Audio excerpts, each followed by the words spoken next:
Congregation for the Doctrine of the Faith. Some considerations concerning the response to legislative proposals on the non-discrimination of homosexual persons. Forward. Recently, legislation has been proposed in various places which would make discrimination on the basis of sexual orientation illegal. In some cities, municipal authorities have made public housing, otherwise reserved for families, available to homosexual and unmarried heterosexual couples. Such initiatives, even where they seem more directed toward support of the basic civil rights than condonement of homosexual activity or a homosexual lifestyle, may in fact have a negative impact on the family and society. Such things as the adoption of children, the employment of teachers, the housing needs of genuine families, landlords' legitimate concerns in screening potential tenants, for example, are often implicated. While it would be impossible to anticipate every eventuality in respect to legislative proposals in this area, these observations will try to identify some principles and distinctions of a general nature which should be taken into consideration by the conscientious legislator, voter, or church authority who is confronted with such issues. The first section will recall relevant passages from the Congregation for the Doctrine of the Faith's Letter to the Bishops of the Catholic Church on the Pastoral Care of Homosexual Persons of 1986. The second section will deal with their application. Part 1. Relevant passages from the CDF's letter. The letter recalls that the CDF's declaration on certain questions concerning sexual ethics of 1975 took note of the distinction commonly drawn between the homosexual condition, or tendency, and individual homosexual actions. The latter are intrinsically disordered and in no case to be approved of. Since in the discussion which followed the publication of the aforementioned declaration, an overly benign interpretation was given to the homosexual condition itself, some going so far as to call it neutral or even good, the letter goes on to clarify, although the particular inclination of the homosexual person is not a sin, it is more or less strong tendency ordered towards an intrinsic moral evil, and thus the inclination itself must be seen as an objective disorder. Therefore, special concern and pastoral attention should be directed towards those who have this condition, lest they be led to believe that the living out of this orientation in homosexual activity is a morally acceptable option. It is not.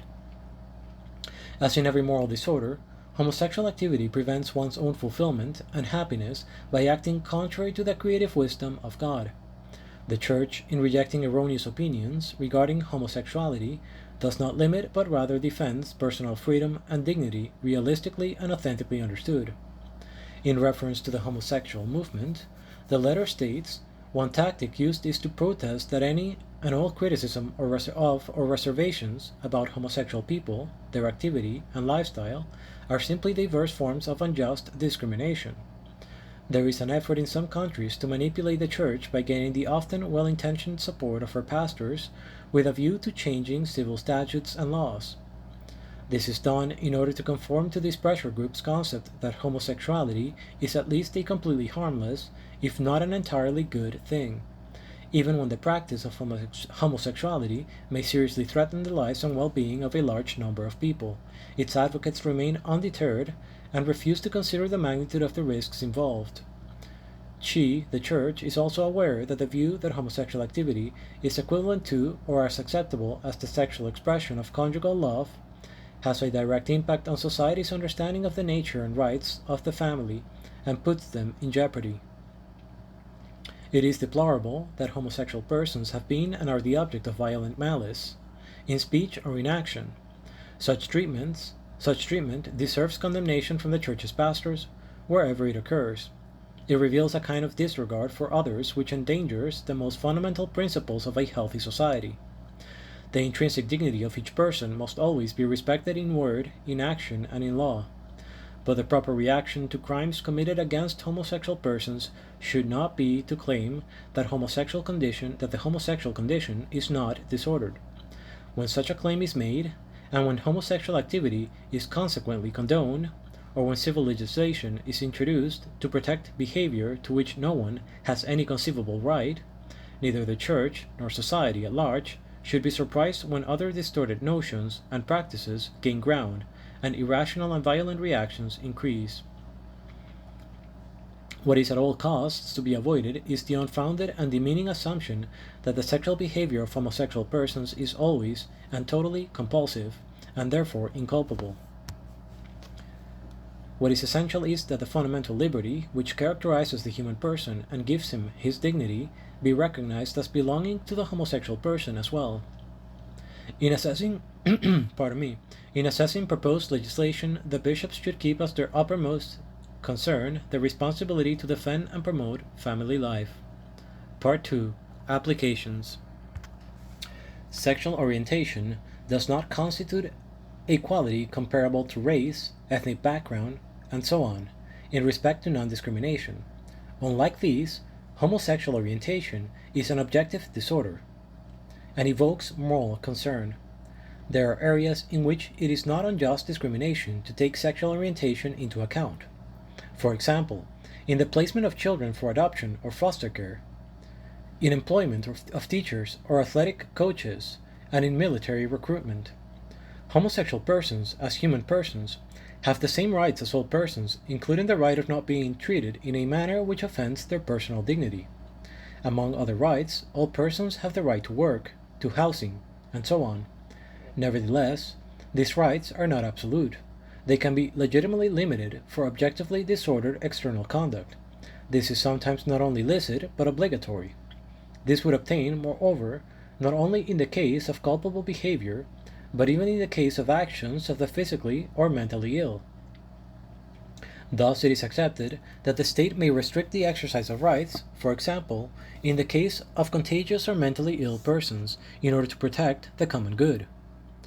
Including homosexual orientation among the considerations on the basis of which it is illegal to discriminate can easily lead to regarding homosexuality as a positive source of human rights, for example, in respect to so-called affirmative action or preferential treatment in hiring practices. This is all the more deleterious since there is no right to homosexuality, which therefore should not form the basis for judicial claims. The passage from the recognition of homosexuality as a factor on which basis it is illegal to discriminate can easily lead, if not automatically, to the legislative protection and promotion of homosexuality. A person's homosexuality would be invoked in opposition to alleged discrimination, and thus the exercise of rights would be defended precisely via the affirmation of the homosexual condition instead of in terms of a violation of basic human rights. The quote, sexual orientation, close quote, of a person is not comparable to race, sex, age, and so on. Also, for another reason than that given above which warrants attention, an individual's sexual orientation is generally not known to others unless he publicly identifies himself as having this orientation, or unless some overt behavior manifests it. As a rule, the majority of homosexually oriented persons who seek to lead chaste lives do not publicize their sexual orientation. Hence, the problem of discrimination in terms of employment, housing, and so on does not usually arise. Homosexual persons who assert their homosexuality tend to be precisely those who judge homosexual behavior or lifestyle to be either completely harmless, if not an entirely good thing, and hence worthy of public approval. It is from this quarter that one is more likely to find those who seek to manipulate the Church by gaining the often well-intentioned support of her pastors with a view to changing civil statutes and laws, those who use the tactic of protesting that any and all criticism of or reservations about homosexual people are simply diverse forms of unjust discrimination. In addition, there is a danger that legislation which would make homosexuality a basis for entitlements could actually encourage a person with a homosexual orientation to declare his homosexuality or even to seek a partner in order to exploit the provisions of the law. Since in the assessment of proposed legislation, uppermost concern should be given to the responsibility to defend and promote family life, strict attention should be paid to the single provisions of proposed measures. How would they affect adoption or foster care? Would they protect homosexual acts, public or private? Do they confer equivalent family status on homosexual unions, for example, in respect to public housing, or by entitling the homosexual partner to the privileges of employment, which could include such things as family participation in the health benefits given to employees. Finally, where a matter of the common good is concerned, it is appropriate for church authorities to endorse or remain neutral toward adverse legislation, even if it grants exceptions to church organizations and institutions. The church has the responsibility to promote family life and the public morality of the entire civil society on the basis of fundamental moral values, not simply to protect herself from the application of harmful laws.